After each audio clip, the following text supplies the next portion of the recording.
ইন্না লিল্লাহি ওয়া ইন্না ইলাইহি রাজিউন। হযরত আল্লামা মৌলানা পীর জুলফিকার আহমদ নকশবন্দি রাহিমাহুল্লাহ তাআলা গতকাল দুপুর বেলা ইন্তেকাল করেছেন। সত্যিকারের মানসিকভাবে কাল থেকে অনেকটা ভারাক্রান্ত, অনেক শোকাহত। আমি এই কারণে ইমাম সাহেবকে বলেছিলাম আমি খুব লম্বা কথা বলতে পারবো না।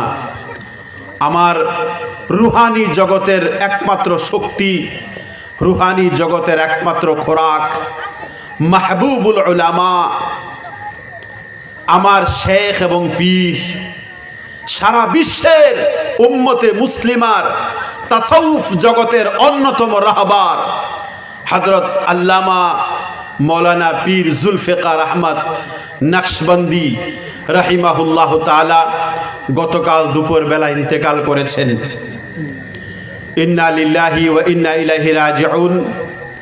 উনার ইন্তেকালে সারা বিশ্বের লক্ষ লক্ষ ওলামা কেঁদেছেন, লক্ষ লক্ষ ওলামাদের হৃদয় ভেঙেছে।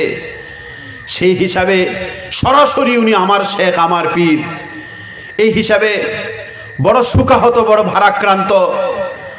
দোয়া করেন আল্লাহ তাআলা হযরতকে যাতে জান্নাতুল ফেরদাউসের উঁচা মাকাম দান করেন এবং আমাদেরকে হযরতের নেয়ামুল বদল যাতে আল্লাহ তাআলা দান করেন।